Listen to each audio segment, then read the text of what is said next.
나는 그런 것들을 알아차리고 경험할 수 있는 존재다. 나는 목격자로서 이런 것들을 알아차릴 수 있는 능력이 있고, 나는 분명 생각도 아니고, 나는 분명 감정도 아니고, 나는 분명 감각도 아니고, 나는 그런 것들을 관찰할 수 있는 지금 여기서 그런 것들을 알아차릴 수 있는, 알아차리는 존재, 혹은 알아차림 그 자체다 라는 게 대부분의 심리치료들의 결국은 궁극적인 지향점 중에 하나가 되겠습니다.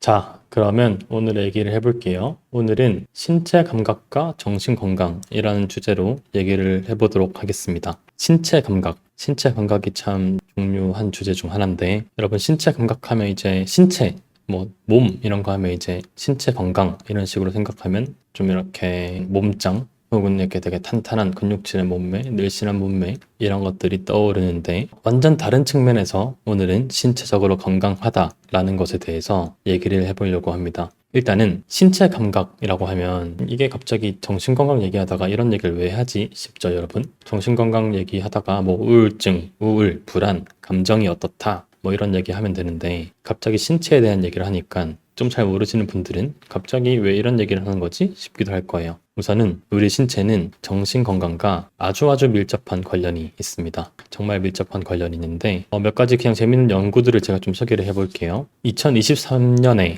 Journal of Affective Disorder라고 하는 저널에 이제 발표된 연구인데, 항우울제와 달리기가 치료 효과에 차이가 없다, 이런 얘기의 결론을 낸 좀 논란이 있었던 논문입니다. 그래서 제가 여기 뒤에 물음표 찍어놨죠. 사실은 이 결과를 그대로 받아들이면 안 돼서 제가 물음표를 찍어둔 건데, 일단 그건 다음에 얘기하기로 하고 이 연구 결과를 보죠. 이 연구에서 뭘 했냐면, 우울증 불안장애 환자들 뽑고 그 사람들한테 16주 동안 그룹을 나눠서 첫 번째 그룹한테는 항우울제를 투여하고 두 번째 그룹한테는 달리기를 시킨 겁니다. 그래서 뭐가 우울증을 낫게 하는데, 우울증과 불안장애를 낫게 하는데 뭐가 효과가 있나, 이거를 이제 검사를 한 겁니다. 근데 봤더니 16주 이후에 두 그룹 사이에 차이가 없는 거예요. 항우울제를 16주 동안 복용하면 45%가 관회됐고, 달리기를 했더니 43%가 관회됐고, 근데 신체 건강은 달리기를 하는 게 훨씬 더 좋아졌고, 반면에 달리기를 꾸준히 한 건 좀 힘드니까 항우울제 치료를 끝마치는 사람이 더 많다, 이런 결론을 냈습니다. 결론 자체는 우리가 받아들이기에 좀 급진적인 면이 있고, 제가 조만간 다시 얘기하겠지만 연구 자체가 좀 많이 엉성해요. 비판할 부분도 많고 우리가 그대로 믿기에는 좀 힘든 연구 결과입니다.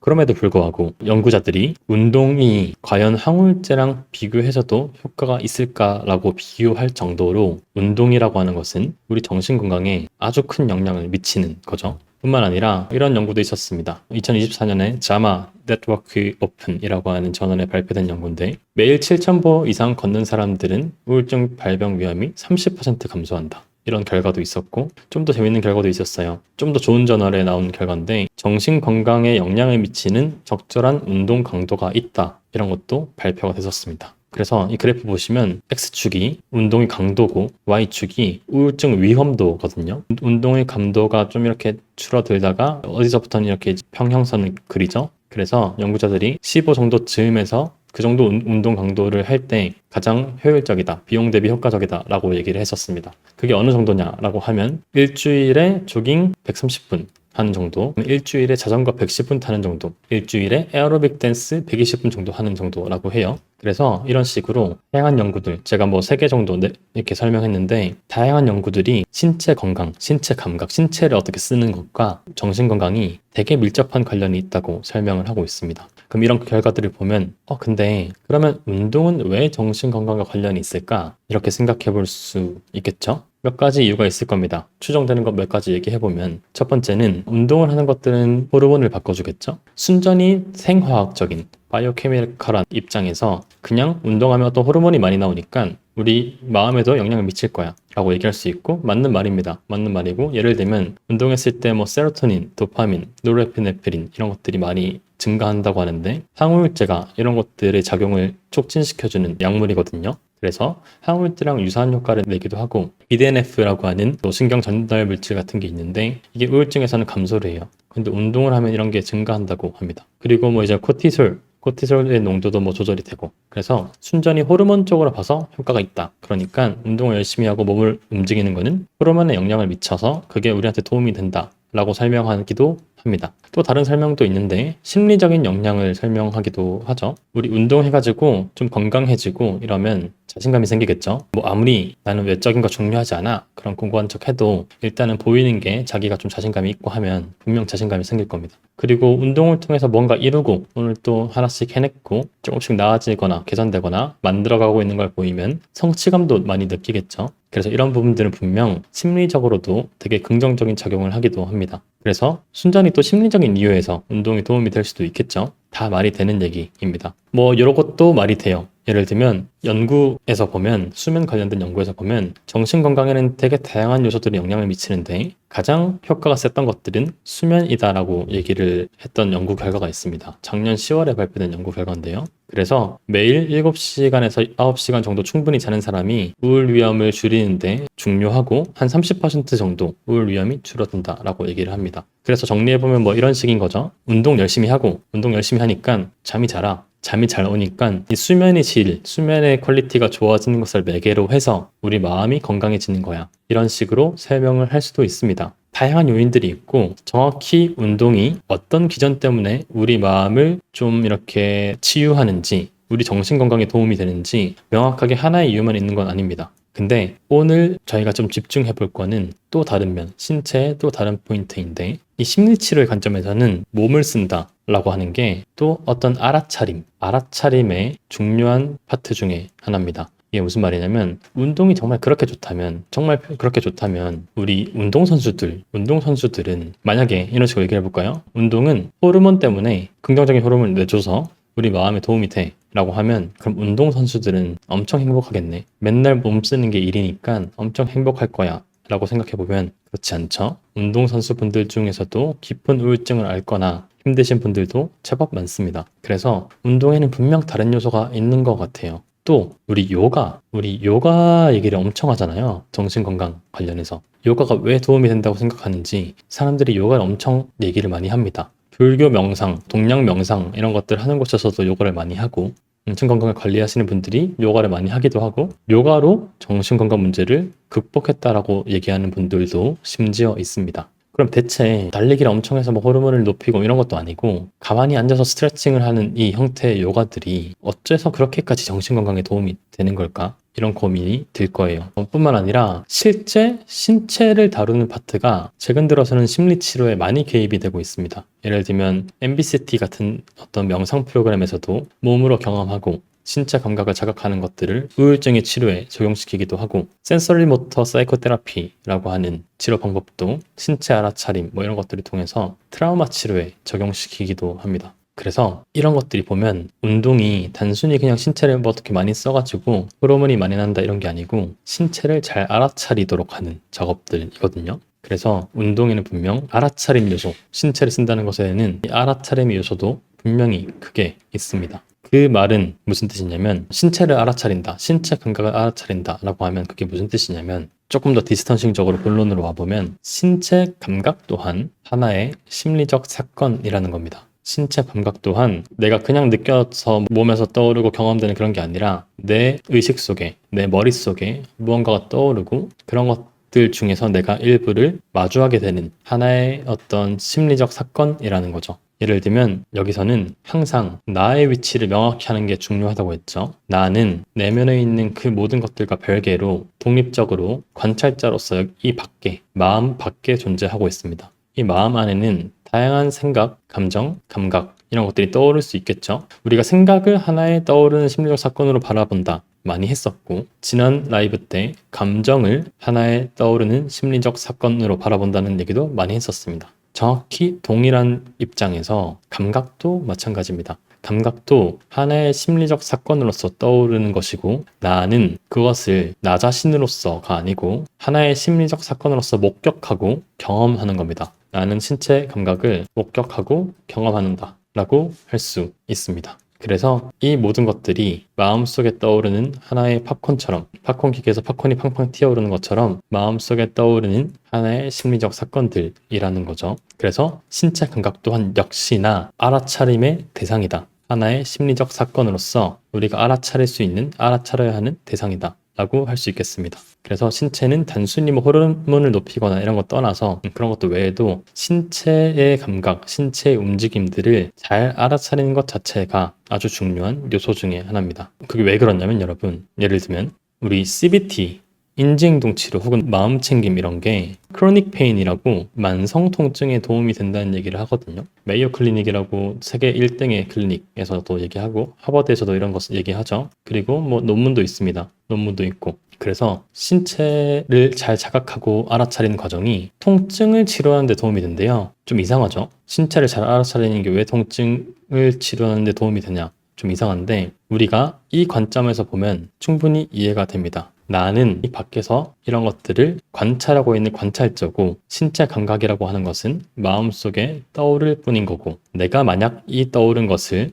거부하려고 하지 않고 피하려고 하지 않고 잘 알아차릴 수 있도록 제가 누누이 얘기했던 관계를 다시 맺을 수 있도록 하면 이 감각 자체는 제거할 수 없겠으나 이 감각을 없앨 수는 없겠으나 내가 그것으로부터 받는 영향은 줄일 수 있다라는 겁니다. 여러분들이 제 말이 무슨 말인지 잘 모르겠거나 안 와닿는다고 하면 제가 이런 거 해보라고 했죠. 문지방에 발찌였으면 발가락 잡고 와 아프다 하지 말고 제 말이 떠오르면 그때 홍승주가 이런 말을 했었는데 이런 게 떠오르면 발에서 어떤 감각이 느껴지고 아프다는 게 과연 뭔지 아리는지 시리는지 뜨거운지 따뜻한지 퍼지는지 아니면 좀 줄어들고 있는지 그런 것들을 하나씩 관찰해 보라고 했습니다. 그렇게 관찰해보면 생각보다 그 통증이라고 하는 게 이렇게까지 고통스럽지 않다라는 것을 발견을 할 수가 있어요. 뭐 다른 예시도 많습니다. 다 제가 한 번씩 해보는 건데 정말 추운 날, 우리 정말 추운 날 딱 밖에 나가면 으악 하면서 너무 춥다 이러면서 으악 하면서 막 이렇게 지나가잖아요. 근데 그때 잠깐 또 제 말이 떠오르면 그거 거부하려고 하지 말고 춥다는 게 뭔가, 춥다는 건 어떤 감각인가, 피부에 스치는 그 아리는 추위는 어떻게 느껴지나, 머리가 쭈뼛쭈뼛 서나 아니면 감각이 없어지나 이런 것들을 관찰해보기로 하면 추위는 안 없어지는데 추위로 인한 내 고통 자체는 훨씬 더 줄어들 수 있다, 줄어든다는 것을 발견할 수가 있습니다. 제가 오늘 아침에 정확히 똑같은 걸 했는데 제가 일을 좀 하다가 머리가 아파가지고 회사 냉장고에서 아이스크림을 꺼내서 회사 밖에 계단에 앉아가지고 아이스크림을 먹다가 갑자기 너무 많이 먹어가지고 머리가 띵했어요. 머리가 띵한데 갑자기 호기심이 든 거죠. 차가운 걸 먹을 때 이렇게 머리가 띵한 건 대체 왜 그렇고 이게 무엇인가? 이게 어떤 감각인가? 그래서 아이스크림 먹었을 때 머리가 띵한 것은 무슨 느낌인지 관찰했었어요. 뭔가 이거는 스트레스 받아가지고 두통이 있었을 때 이렇게 앞쪽 이렇게 머리가 아프잖아요. 그것과 좀 다른 느낌으로 골이 띵하다고 해야 될까? 안쪽에서 느껴지는 되게 깊은 곳에 둔탁한 느낌으로 아픈 느낌이 좀 있고 이거는 뭐 퍼지거나 이런 게 아니고 망치처럼 쿵 이렇게 오는 어떤 머리 아픔이 있더라고요.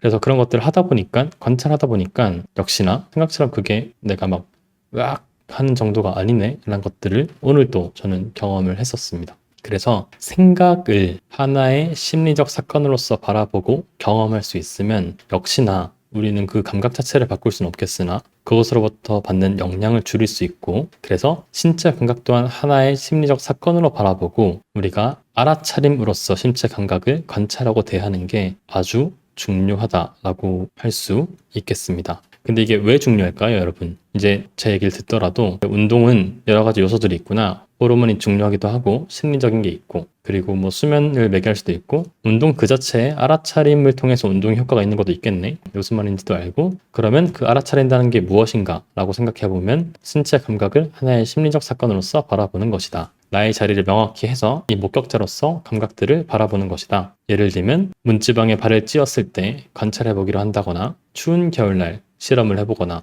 머리가 갑자기 아플 때 그거를 관찰자로서 관찰해보기를 한다거나 그런 식으로 하는 것처럼 신체 감각 또한 하나의 심리적 사건으로서 알아차릴 수 있다. 근데 그게 왜 중요한데? 이런 얘기를 누군가 저한테 할 수도 있을 거예요. 이게 중요한 건 두 가지 이유가 있는데 첫 번째는 감각 자체의 경험을 변화시킬 수 있기 때문입니다. 이 말은 무슨 말이냐면 나의 위치를 아주 공고히 할 수 있는 거예요. 나는 계속 이 관찰자로서 이 모든 것들을 관찰하고 경험한다고 했잖아요. 생각 또한 그렇고, 감각 또한 그렇고, 감정 또한 관찰자로서 관찰하고 경험한다고 제가 같은 로직으로, 같은 논리로 얘기를 하고 있는데, 신체 감각 또한 우리가 신체 감각에 대해서 알아차리고 관찰하고 거리를 두고 경험하는 연습들을 하다 보면 역시나 관계를 재정립하는 연습, 내면에서 느껴지는 것들과 관계를 재정립하는 연습들을 잘 해나갈 수 있고, 그 말은 감각 자체를 바꾼 건 아니겠지만 감각 자체의 경험, 우리가 감각을 어떻게 경험하는지 그 관계는 바꿀 수 있다는 겁니다. 그 관계를 다시 맺는 데 있어서 신체 감각 또한 중요한 요소 중에 하나라는 거죠. 그래서 이 경험의 변화, 관계를 다시 맺는 작업은 생각이나 감정에도 동일하게 적용할 수 있죠. 마찬가지로 신체에도 동일하게 적용할 수 있다는 겁니다. 근데 신체로 연습하는 게 훨씬 더 와닿고 덜 추상적일 때가 많아요. 마음을 관찰한다, 생각을 관찰한다, 감정을 관찰한다. 이건 되게 추상적으로 느끼시는 분들도 많거든요. 그래서 쉽지 않게 느끼는 분도 많은데, 그래서 MBCT 같은 명상 프로그램 보면 건포도 명상 이런 거 먼저 하죠. 우리가 훨씬 더 이해하기 쉽고 우리가 훨씬 더 직관적으로 느낄 수 있는 것을 대상으로 관찰하는 연습을 먼저 합니다. 그 측면에서 신체 감각을 하나의 도구로서 초점을 맞추고 신체 감각을 관찰하는 연습이 초반부에는 훨씬 더 쉬울 때도 있어요. 그래서 이 신체 감각은 우리가 경험의 변화, 관계를 다시 맺는 연습을 하는데 아주 중요한 주제 중 하나라고 할 수 있어서 신체 감각 알아차리기가 중요하다고 할 수 있습니다. 두 번째로는 신체 또한 어떤 변화의 선택지 중 하나가 될 수 있다는 건데요. 우리가 심리를 얘기하는 여러 가지 이론들이 있습니다. CBT의 인지 이론에서는 생각이 중요하다 얘기하기도 하고, 감정을 중시 여기는 이론, 정서도식 치료 이런 데서는 감정 얘기를 하고, 트라우마를 치료하는 어떤 프로그램에서는 감각이 중요하다, 감각이 원인이다 이런 얘기도 많이 하는데, 꼭 하나가 원인인 건 아닙니다. 생각이 감정에 영향을 주고, 감정이 생각에 영향을 주기도 하고, 감각이 생각에 영향을 주기도 하고, 생각이 감각에 영향을 주기도 하고요. 그래서 어떤 단일한 원인, 어떤 단일한 어떤 팩터를 찾으려고 노력하면 모든 상황에 잘 들어맞지 않을 때가 많습니다. 그보다는 서로가 얽혀서 그냥 서로 영향을 미친다, 그런 다양한 내적 경험들이 있다, 이렇게 이해하는 게 좋은데, 이 측면에서 이제 우리가 치료를 하거나 우울증을 이렇게 다루려고 하면 각각을 건드리죠. CBT에서는 생각을 건드리기도 하고, 감정을 건드린 작업도 있고, 행동을 바꾸려고 하기도 하고, 하나 더 신체 감각 또한 개입을 할 수 있는 대상이 되는 겁니다. 그래서 신체 감각을 알아차리는 게 중요한 두 번째 이유는 신체를 통한 변화를 할 수 있는 작업도 우리가 할 수 있기 때문입니다.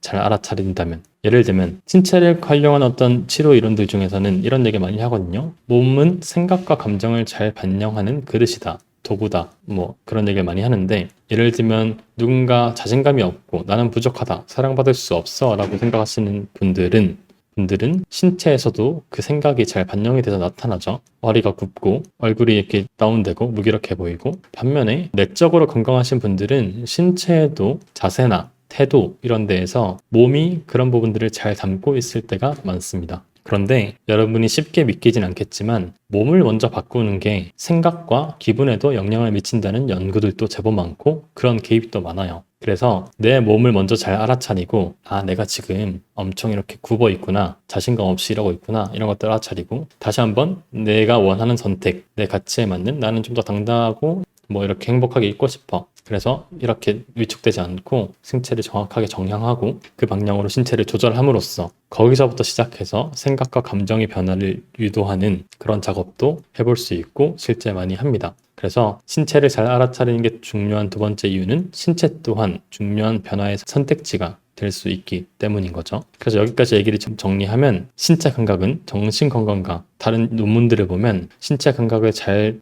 어떻게 하는 게, 운동을 한다거나 신체 감각을 잘 알아차린다거나 그런 게 정신 건강에 되게 깊은 관련이 있는데, 그게 왜 관련이 있는지를 생각해 보면 신체를 움직이거나 하는 게 호르몬에 영향을 줄 수도 있고, 심리적으로 자신감을 주거나 해서 영향을 줄 수도 있고, 잠을 더 잘 오게 해가지고 우리가 마음이 나아졌을 수도 있고, 또 하나의 중요한 부분은 알아차림을 잘 해서, 신체를 도구로서 알아차림을 잘 해서 그게 우리한테 정신 건강에 신체가 영향을 줄 수도 있다는 겁니다. 그 신체에 대한 알아차림을 잘 한다는 말은 신체 감각 또한 역시 하나의 심리적 사건으로서 바라보고 경험하기로 한다는 것이죠. 그리고 그게 중요한 이유는, 첫 번째, 그렇게 하는 게 감정이나 생각뿐만 아니라 감각에 대해서도 그렇게 하는 게 우리가 생각과의 관계, 내면과의 관계를 다시 맺는 연습에 동일하게 도움이 되기 때문이고, 두 번째는 신체에 뭔가 우리가 원치 않는 상태란 것들을 잘 알아차렸으면 그쪽에서부터 시작해서 우리가 개입을 바꿀 수 있다. 다르게 개입해 볼 수 있다라는 겁니다. 그러면 이제 신체 감각 알아차리기를 하기 위해서는 무엇을 해야 되는가 생각을 해볼 수가 있겠죠. 조금 더 실용적인 관점에서. 그래서 마지막은 신체 감각을 알아차리기 위해서는 어떤 것들을 해볼 수 있나 얘기를 해보도록 하겠습니다. 첫 번째는 운동도 좋은 방법이에요, 여러분. 운동도 좋은 방법입니다. 근데 좀 주의할 게 있어요. 그냥 여러분이 몸을 막 써가지고 운동이 정신 건강에 좋다고 하니까 그냥 뭐 이렇게 몸을 써가지고 움직여서 땀 흘리면 된다 이런 게 아니고, 알아차리기로서 운동을 할 때에는 몇 가지 주의할 점이 있는데, 첫 번째는 이 운동은 성공과 실패 같은 건 없습니다. 우리가 마음에 대해서도 판단하지 않고 알아차리기로 하는 것처럼 신체 감각을 알아차리면서 운동을 할 때에는 알아차리는 것, 알아차리지 못하는 것만 있을 뿐 좋다 나쁘다, 성공했다 실패했다 그 관점에서 기준이 있는 건 아닙니다. 보면 이 친구가 나는 조금 더 운동을 잘 해야 되는데 내가 생각하는 건 이런 모습인데 하면서 뭔가 초조해하면서 운동을 하고 있죠. 근데 지금 이 친구는 알아차릴 수 있는 게 엄청 많아요. 이게 아무리 가볍거나 이게 아무리 초보일지라도 이런 부분들을 잘 알아차리고 이걸 들었을 때 내 팔에 느껴지는 무게감, 내 다리에 느껴지는 무게감, 그리고 어깨로 전해오는 어떤 근력의 힘들, 이런 것들을 잘 알아차리기만 하면 되는 거지, 어떤 성공과 실패, 잘했다 못했다 이런 것들이 있는 건 아닙니다. 여러분들이 운동을 할 때에도 성공과 실패를 따지기 마련이죠. 기록도 있고 이러다 보니까 따지기 마련인데, 정신 건강을 위해서 운동을 할 때에는 이 불일치 모니터, 제가 지난번에 같이 판단해서 얘기했던 불일치 모니터가 운동을 할 때에도 동일하게 작용하고 있는지를 인지하는 게 좋습니다. 대부분 아직 뭔가 부족한데, 이 정도는 내가 원했던 정도가 아닌데 이런 생각들을 하게 되는데, 이런 부분들은 우리가 알아차림을 하는 건 아니라는 점, 알아차림으로써 운동을 하는 건 아니라는 것을 이해를 하는 게 좋겠습니다. 두 번째, 알아차리기로서 운동을 할 때 주의할 점은 내가 원하는 것을 하는 게 중요하겠습니다. 정신건강에는 운동이 좋습니다 라고 하니까 많은 분들이 그냥 여러 가지 억지로 헬스를 하거나 운동을 하거나 달리기를 하거나 이런 식으로 하면서 하게 되는데, 내가 원치 않는 운동을 하는 것은 알아차림을 하는 데 있어서는 그닥 별로 좋은 경험이 되지 않을 때가 많습니다. 이게 무슨 소용이야, 별로 재미도 없는데 하면서 하는 것들은 생각보다 큰 효과를 못 주는 거죠. 왜 그러냐면 어려운 얘기가 있는데 정적으로 강화가 잘 되지도 않고, 그래서 그게 여러 가지 운동 효과를 잘 못 내는 그런 측면들이 좀 있습니다. 그래서 내가 원하는 것을 하는 게 중요해요. 제가 지난번에 언젠가 이런 얘기를 한번 했었는데, 제가 옛날에 부산에서 살던 어떤 아파트에 이제 이웃 주민분께서 우울증에 아주머니가 걸리셨는데, 제가 그때도 얘기한 것처럼 그분을 생각하면 항상 이렇게 지하 주차장에서 무표정한 표정으로 자전거를 타던 모습이 생각나거든요. 정말 꾸준히 열심히 타셨는데 항상 표정은 무표정하고 별로 행복해 보이지 않았어요. 내가 원하는 어떤 내 가치에 기반한 활동들을 하고 있는 게 아닌 거죠. 의사가 운동하라고 해서 열심히 하고 있긴 하지만, 열심히 했으니까 사실은 호르몬적으로 좋아질 수도 있을 거고 다른 효과들이 있을 수 있겠죠. 그런데 그분께 그 운동이 그렇게 효과가 없었던 것들은 이분이 운동을 알아차림으로써 신체 감각을 잘 알아차리고 이해하고 그렇게 운동을 한 게 아니라 그냥 기계적으로 몸만 움직이면 되겠거니 하고 운동에 임하고 있어서 그랬을 가능성도 제법 많습니다. 그래서 운동을 할 때에는 꼭 쉽고 나쁘고 이런 게 아니더라도 아무 운동도 걷기도 괜찮고 무엇이든 간에 내가 원하는 것, 내가 잘 알아차리고 내가 관심을 가져서 뭔가 좀 이렇게 신경을 써보고 싶은 활동에 시간을 쓰는 게 좋겠습니다. 마지막으로, 운동은 치료가 아니라는 것을 명확히 하는 게 중요합니다, 여러분. 제가 이거 따로 컨텐츠로 만들 건데, 아까 소개했던 이 논문은 사실은 정말 부족한 부분이 많거든요. 허술한 부분도 많습니다. 근데 연구자들은 치료 효과가 달리기랑 항우울제의 차이가 없다 이런 결론을 내고 있거든요. 정말 그랬으면 세계적인 저널에서 냈던 가이드라인에 운동, 이 엑서사이즈가 여기 어딘가 포함되어야겠죠. 근데 대부분 우울증의 치료는 심리치료 아니면 약물치료를 하라라고 권고하고 있습니다. 자마라고 하는 세계 최고의 의학 저널에서 작년에 낸 가이드라인에서 이렇게 권고를 하고 있습니다. 그래서 운동은 치료가 아니라는 것을 여러분들께서 좀 잘 이해를 했으면 좋겠어요. 예를 들면 많은 분들이 그런 얘기 하시거든요. 몸만 많이 움직이면 된다. 몸만 움직이고 몸을 안 움직여서 그렇다. 운동하면 다 나아질 수 있다. 근데 그랬으면 의사들이 운동만 시켰을 것이다. 그러니까 운동은 관리로서 우리가 잘 받아들인 건 좋은데, 아직까지 운동이 정말 치료를 할 수 있는가는 입증이 되지 않았으니까 이 부분 여러분들이 좀 경계를 하고 운동을 대하는 게 좋겠습니다. 어찌됐든 신체 감각을 알아차리는 데는 운동은 너무도 좋은 방법입니다. 여러 가지 측면에서 알아차림을 할 때도 좋고 뭐 여러 가지 좋은 효과들이 많아요. 그래서 운동도 좋은 방법이다 라고 얘기해 볼 수 있고, 두 번째는 일상에서의 알아차림들을 이제 해볼 수 있겠죠. 저는 두 가지를 권하는데, 첫 번째는 저에게 여러분들의 자세입니다. 이 자세를 보면 이제 갑자기 경계하면서 자세를 고쳐잡게 되죠. 첫 번째는 일상에서 우리가 알아차림을 하기 쉬운 아주 좋은 도구 중에 하나는, 신체 감각을 알아차리는 데 있어서 되게 좋은 방법 중에 하나는 자세를 활용하는 겁니다. 자세. 자기가 어떤 자세를 취하고 있는지 잘 알아차리고 그 자세를 한번 다시 재정렬하기로 하는 습관을 잘 기르는 것만 하더라도 제법 그냥 일상 속에서 관찰자로서 내 신체를 알아차리고 경험하는 연습들을 할 수 있습니다. 어려울 게 전혀 없어요, 여러분. 제가 간단하게 말씀드리면, 이렇게 정수리를 하늘로 이렇게 하고, 정수리 하늘로, 그럼 제가 이렇게 시선이 정면 이렇게 90도로 가겠죠? 정수리를 하늘로 하고, 다리를 고르게 하고, 그 다음에 척추를 피는 거예요. 척추를 쫙 피고, 이제 어깨를 이렇게 붙여서 붙이고, 어깨를 뒤로 젖혀요. 뒤로 젖히고 날개깃발을 붙인 다음에 어깨를 천천히 내립니다. 내리면서 어깨를 펴면 자세가 아주 깔끔하게 정렬이 됩니다. 그래서 다리부터 목 그리고 이 척추까지 이렇게 수직으로 잘 정렬시키는 작업을 평소에 쉽잖아요. 오래 안 걸리거든요. 천천히 하면 2, 30초밖에 안 걸리니까 뭐 공부를 하거나 일을 하거나 하더라도 이 신체를 알아차린 작업들을 하는 게 도움이 많이 됩니다. 그래서 요거는 다만 자세를 잡을 때 그냥 뭐 이렇게 자세를 스트레칭 한다가 아니라, 역시나 내 자세가 지금 어떤지, 내가 신체를 이렇게 필 때 그 감각은 어떻게 느껴지는지, 뭔가 이렇게 척추가 쫙 펴질 때 난 그걸 어떻게 느끼는지, 관찰자로서 관찰하고 경험하면서 자세를 재정렬하는 연습을 하는 게 좋겠습니다. 그리고 일상 속에서 알아차리기를 할 수 있는 두 번째 방법 중에 하나는, 비언어적 의사표현을 잘 알아차리는 것도 아주 좋은 방법 중에 하나입니다. 나 스스로가 지금 이게 불편한지, 이게 편한지, 내가 이거를 어떻게 받아들이고 있는지를 신체에 잘 나타나거든요. 신체에 정말 잘 나타나요.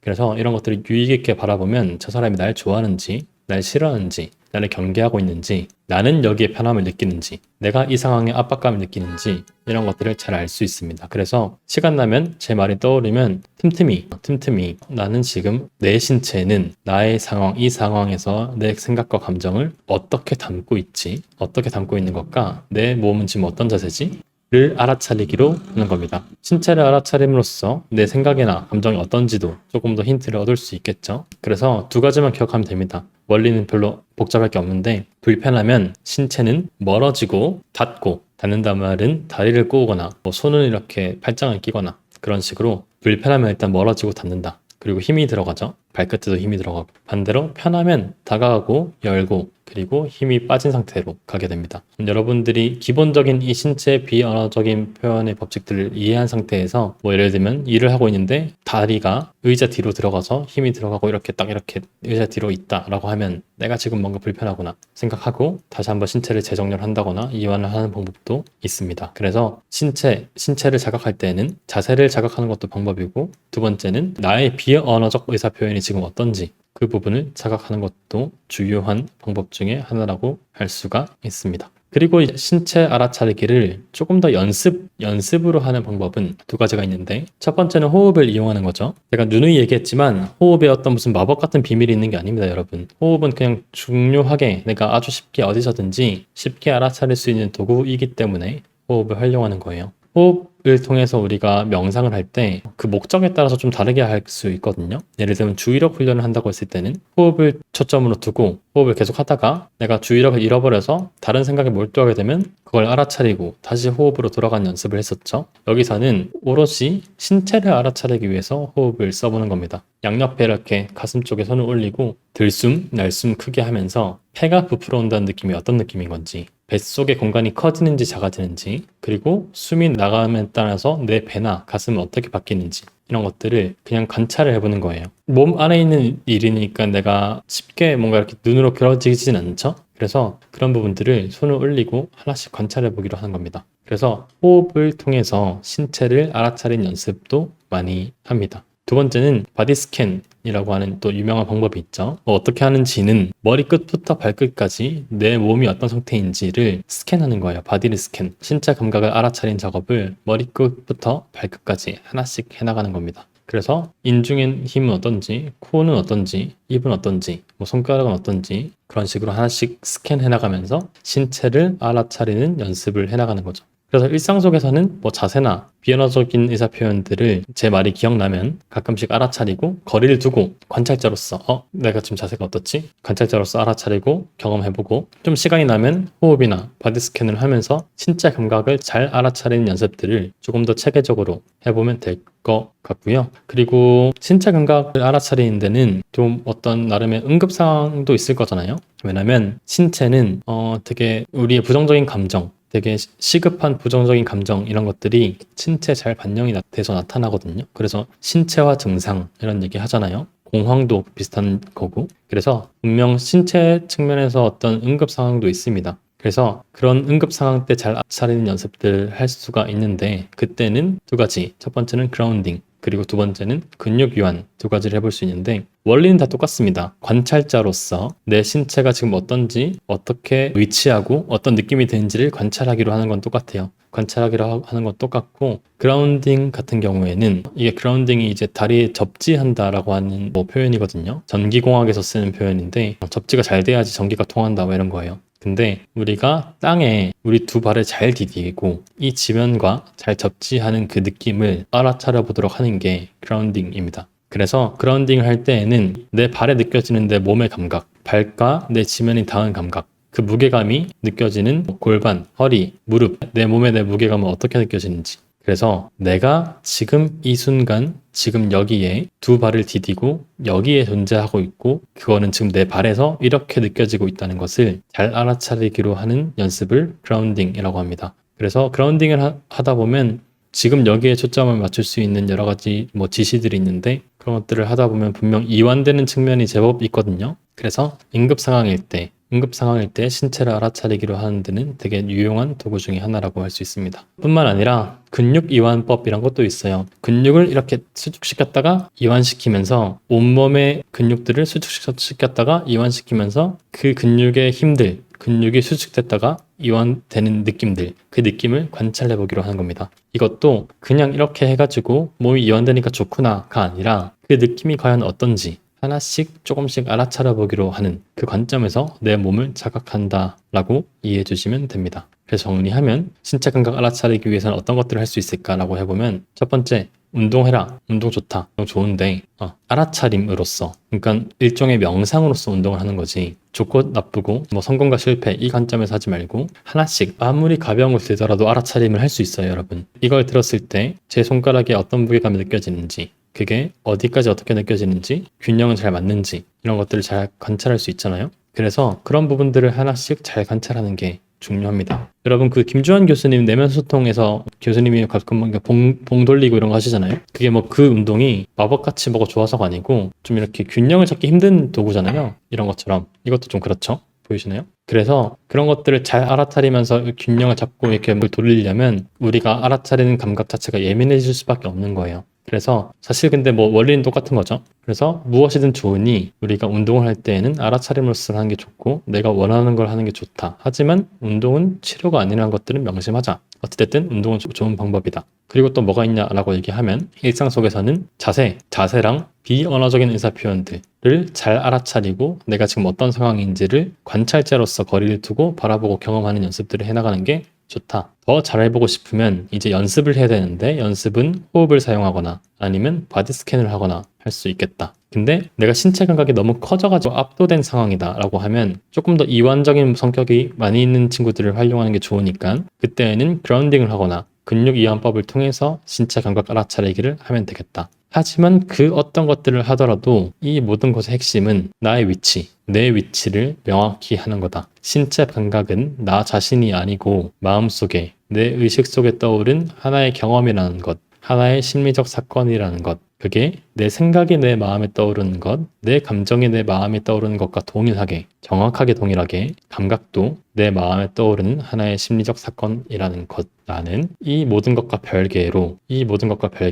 내적 경험을 관찰할 수 있는 존재로서 이것을 바라보고 있다. 이 원리만 지키면 어떤 방법을 쓰더라도 우리가 알아차리고 신체 감각과 잘 관계 맺는 연습들을 해나갈 수 있다라고 얘기를 해볼 수 있겠습니다. 그래서 잘 살펴보면 신체를 다루든 생각을 다루든 감정을 다루든 그 모든 심리 치료들이 궁극적으로 향하고 있는 공통적인 메시지는 이 장면이에요. 나는 그런 것들을 알아차리고 경험할 수 있는 존재다. 나는 목격자로서 이런 것들을 알아차릴 수 있는 능력이 있고, 나는 분명 생각도 아니고, 나는 분명 감정도 아니고, 나는 분명 감각도 아니고, 나는 그런 것들을 관찰할 수 있는 지금 여기서 그런 것들을 알아차릴 수 있는, 알아차리는 존재, 혹은 알아차림 그 자체다 라는 게 대부분의 심리치료들의 결국은 궁극적인 지향점 중에 하나가 되겠습니다. 그래서 비유적으로 얘기해보면 신체 감각을 잘 우리가 알아차리기로 하는 것 또한 결국은 다른 알아차림과 마찬가지로 내 마음에는 아주 큰 호수가 있다는 것을 이해하고 그 호수, 내가 아무리 힘들어도 휴식처로 들어갈 수 있는 그 공간감, 그 공간을 확보하는 작업이에요.